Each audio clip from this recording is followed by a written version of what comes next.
Now I would like to recognize Mr. Hardway for an opening statement. Thank you.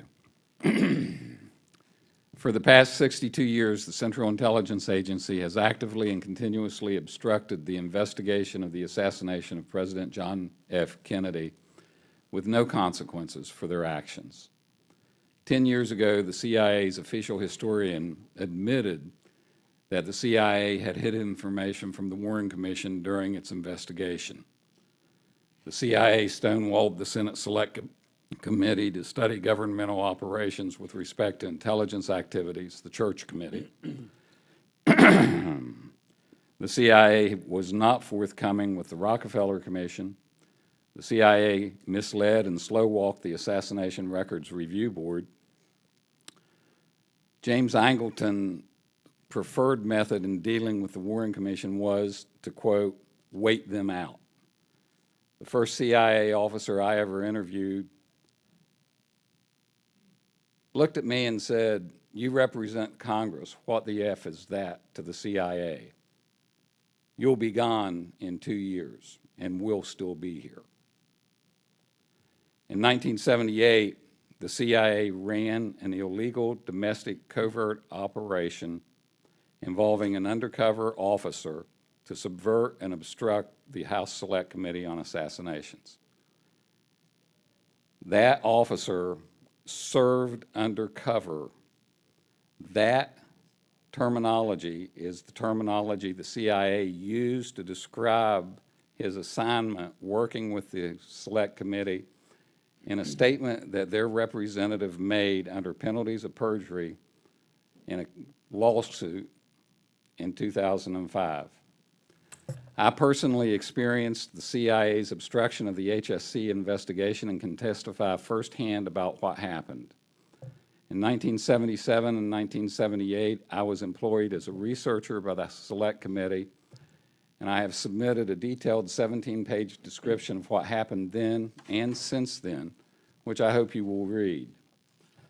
Briefly, my primary area of responsibility was Lee Harvey Oswald's activities in Mexico City in the fall of 1963 and the performance of the CIA in monitoring and reporting those activities, as well as other issues related to the possibility of CIA knowledge of or involvement in the assassination of President Kennedy and the cover-up of information relevant to the investigation of the assassination.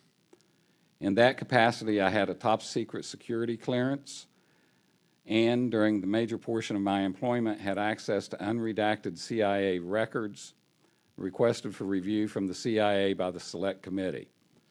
Implicit in the focus of my work was the issue of whether the evidence from Mexico indicated any operational connection between Oswald and the CIA. Ed Lopez and I authored the report, "The CIA, Oswald, and Mexico City." In the spring of 1978, among other things, I was looking hard into back-channel communications methods used by the Mexico City station, the use of an impulse camera to photograph the Cuban consulate in Mexico City, missing production from that impulse camera and from one of the photographic installations that covered the Soviet embassy in Mexico City, and David Atlee Phillips' anti-Castro propaganda operations, including his connections to stories about Oswald that rapidly appeared after the assassination of John Kennedy. In May of 1978, the CIA assigned an officer working in an undercover capacity to work with me and Mr. Lopez. That man was George Joanides. When Joanides was introduced to the investigation, we were told that he had no connection of any kind with any aspect of the Kennedy case that we would be investigating. In addition to that, the CIA assured us that they had no working relationship with an anti-Castro Cuban group known as DRE. They had no relationship with the DRE when representatives of that group had an encounter with Oswald in the summer of 1963, which they turned into quite a propaganda coup. The DRE was responsible for the first ever conspiracy theory about the assassination when the day after the assassination they published in their newspaper the story about Oswald's pro-Castro activities in New Orleans and proposed that Castro was behind the assassination, a story that was picked up the next day by the Washington Post and the Miami Herald.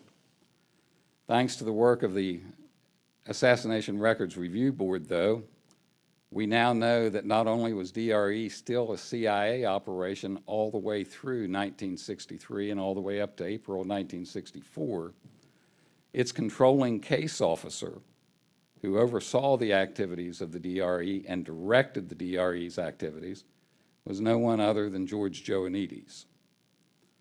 I believe we were close to some major discoveries in 1978. And then the CIA ran an undercover operation against us. They assigned us a man who knew exactly how to keep us from finding what we were looking for. And he proceeded to do just that.